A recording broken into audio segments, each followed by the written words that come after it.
रजत ने कांपते हाथों से किताब के पन्ने पलटने शुरू किए। किताब में कई अजीबोगरीब चित्र और संकेत बने हुए थे। साथ ही कुछ संस्कृत में लिखे मंत्र भी थे।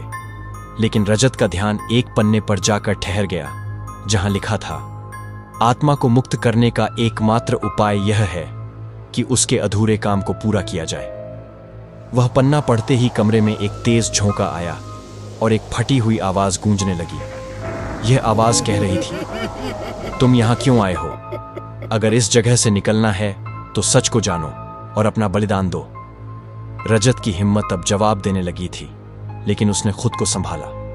उसने तय किया कि वह यह जानकर रहेगा कि इस हवेली का रहस्य क्या है। उसने किताब को अपने साथ रखा और दरवाजे की ओर बढ़ा। लेकिन तभी एक परछाई अचानक उसके सामने प्रकट हुई। यह वही औरत थी जो पहले कुर्सी पर बैठी थी, लेकिन इस बार उसका चेहरा साफ दिखाई दे रहा था। उसकी आंखों में दर्द था और उसने रजत से कहा, मैं इस जगह की कैदी हूं, मुझे यहां से आजाद करो। रजत ने हिम्मत जुटाकर पूछा, तुम कौन हो और तुम यहां क्यों फंसी हो? औरत ने अपनी कहानी सुनानी शुरू की।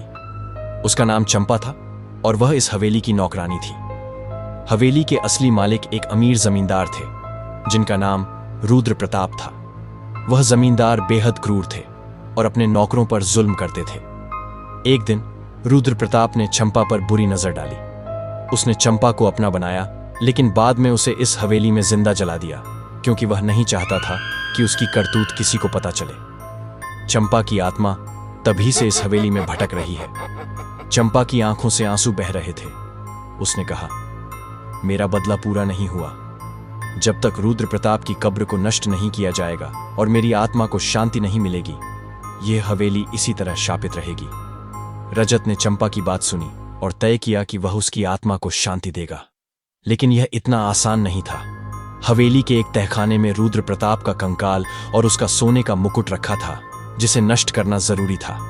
लेकिन हवेली के अंदर और भी कई आत्माएं थीं जो चंपा को रोकने के लिए रजत पर हमला कर सकती थीं। रजत ने किताब से उन संकेतों को पढ़ना शुरू किया जो तहखाने का रास्ता दिखा सकते थे। वह धीरे धीरे तहखाने की ओर बढ़ा। हर कदम पर अजीब अजीब आवाजें सुनाई देती। एक बार तो ऐसा लगा जैसे किसी ने उसके कंधे पर हाथ रखा हो।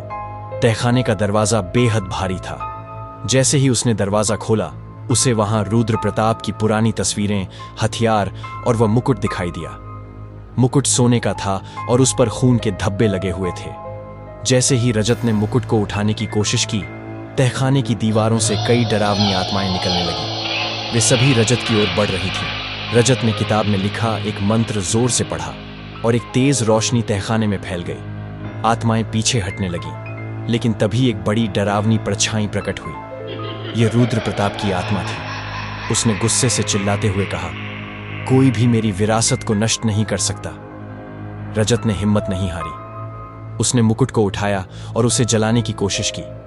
जैसे ही मुकुट में आग लगी, रुद्र प्रताप की आत्मा दर्द से चीखने लगी।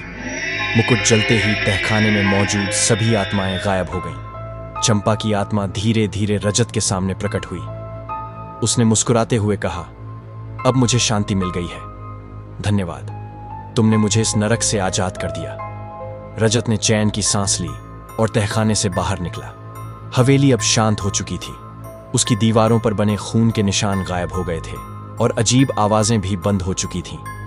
रजत ने यह कहानी लिखी और दुनिया को बताया कि कभी कभी सच्चाई खतरनाक हो सकती है, लेकिन अगर इंसान अपने डर पर काबू पाले तो हर रहस्य सुलझ सकता है। वह गांव से लौट आया, लेकिन आज भी उसके सपनों में वह हवेली कभी कभी दिखाई देती है।